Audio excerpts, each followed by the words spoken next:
Well, as organizations embrace cloud today, and you see it everywhere, everyone's talking about cloud for the past 2 years, and there's a lot of excitement, and there are a lot of vendors offering various cloud solutions, infra as a solution, or infra as a service, application as a service, platform as a service.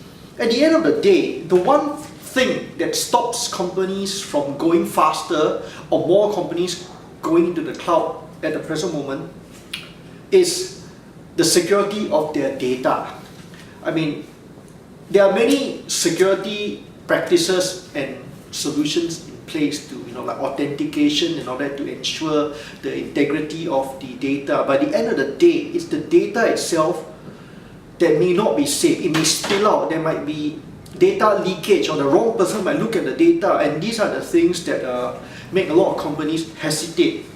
And even among university students, I was giving a presentation at university, and I said, "You all heard of this free online data cloud storage?" Like everybody, yes. Will you put your data there? No. No. Even among the kids, they know this. So to make a long story short, government or otherwise, the number one security consideration for embracing the cloud services today is the safety of their data.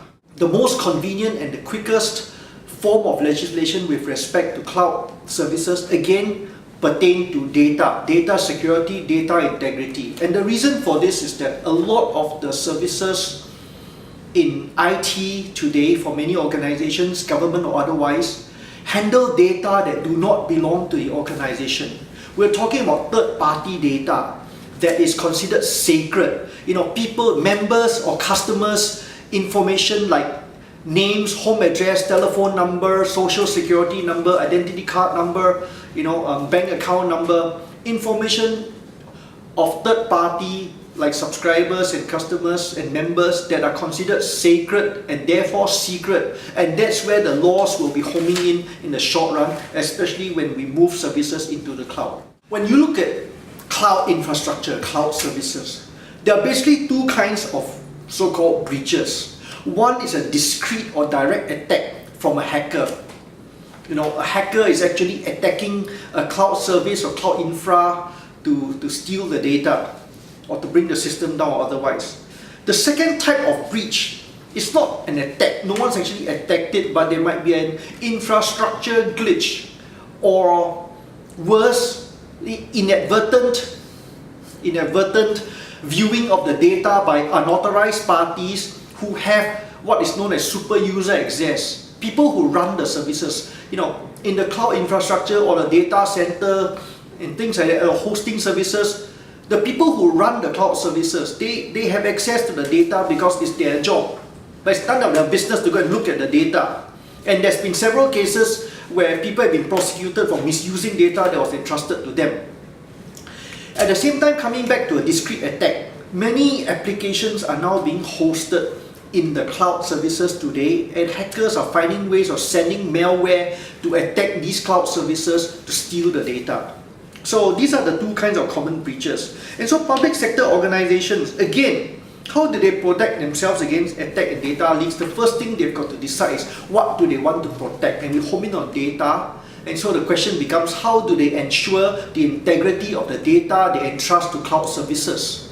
The reason I say this is because when you move into the cloud, there's not a lot you can do. You're actually subcontracting the infrastructure and the services and the management to a group of virtual organizations that provide the hosting and the data center in their infrastructure. The infrastructure is no longer within your premises. Unlike the case of a private cloud. A private cloud, if I oversimplify, is little more than your own intranet.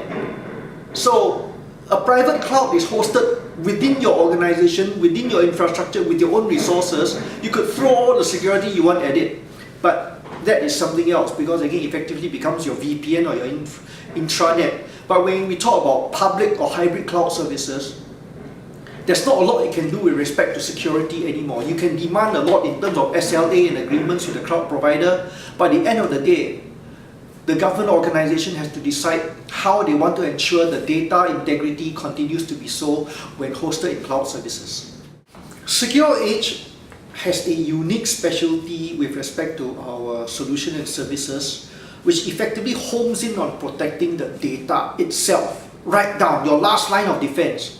We're not a firewall company, we're not an IPS company, we're not an antivirus company, we're not an authentication company, because there are many other fellow vendors who do these jobs. What we do is we protect your data. Therefore, we do not try to stop the malware, we do not try to stop the hostile attack. What we do is, in the face of attacks, in the face of malware, in the face of infrastructure glitch, your data continues to remain safe and encrypted. It's what we do. What we specialize in is persistent encryption. We even allow your data, when encrypted, to be placed in the cloud. So even if the cloud infrastructure breaks or someone attacks the cloud infrastructure and steals your data, the data continues to be persistently encrypted. I think almost no one else does that in the world today. The cloud is one big collection of many web applications. And the problem with web applications is, for whatever reason, they tend to have some glitches. It's happened ever so often. Just a couple of days ago, someone wrote to the newspaper to complain that a major airline, the member services, was having a data leakage problem. He entered his own details and logged in. He was seeing somebody else's account details, including confidential information like NRIC number and home address. So he quickly logged in again, and found that he's accessing the data of yet another person. The same problem happened to a major bank in Singapore a couple of years ago. Nobody hacked the system. Nobody went to steal the data. And somehow there was data spillage or data leakage by itself. And this is a website that is not on the cloud. So imagine when it's on the cloud, you don't even know this is happening, and we're not even talking about hackers. So considering these things, where there can be infrastructure glitches, whether like a data center collapses or a bank collapses, or the application itself is giving some problems, at the end of the day, if you can't see the problem or haven't fixed it, then your solution should focus on protecting the data. Okay, so what I'm trying to say is that, I'll put it in a funny way, the data can leak all you want, the data can be stolen all you want, the data can be sniffed all you want, it continues to remain persistently protected. And that way, you don't have to worry about sniffers and glitches and malware and hackers and rootkits. So when considering security solutions for the cloud, home in on data, and especially governments. Government organizations handle a lot of data. The public citizenry data, their own internal data, intellectual property, other pieces of private information, financial information, confidential information, secret information, lots of that data. And it's stored in many places. So bottom line, especially when considering cloud services, ensure the integrity and safety of the data, because you can't really tell where it is, where it's gone, where it's going, where it's coming from.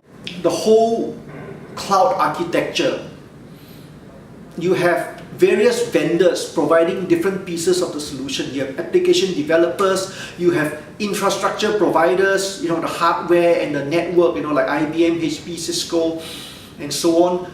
Juniper, you have the storage devices, coming from EMC and Veritas, and you have the various security solutions, and the other services like hosting, the network services, the telcos, and the data centers. So there are actually many different players that form the entire cloud infrastructure, whether it's outsourced or in-house or both. Therefore, we have the opportunity to work with a variety of these partners to provide value-added services with respect to ensuring the data protection, data integrity of the client who is going to consume the cloud services. Typically, you start with best practices that become standards and eventually become law. But for the current moment, organizations are struggling to define how do you conceptualize, So in the same manner, how do public sector organizations start? Interestingly, I've had some experiences with public sector customers, and some are very clear about what they want. They're very learned. They've come up with threat scenarios that I myself wonder how they think of such thing? You know, like, oh, we want to make sure the data is protected in this manner, in this particular server, and then where's the data coming from, who are the users, who are authorized, which is secret, which is confidential. Some have very sophisticated threat scenarios which bewilder me even. And some other government organizations, are more liberal, or they don't really know how they want it. Some other government organizations, which are my customers, also have a more interesting approach. They come with the end in mind. They come up to me. I'm using Microsoft SharePoint. I want to secure the data that's shared on the SharePoint. So you start from there and then you move backwards. Who are the users? What are the applications are you running? There was another customer that said Microsoft SQL server, SQL database. Same thing. Okay, who are the users? Are they internal parties, external parties, contractors, customers? Where is the SharePoint hosted? Okay, things like that. What about VM and all that? And based on the endpoint and end result, you draw the lines backwards, you decide on the resources, who are the users, where are they, and then once you have the entire infrastructure and application and topology scenario, you work out your what is known as threat scenario. You decide where are the possible areas of data leakages, what data the locals say die also cannot leak.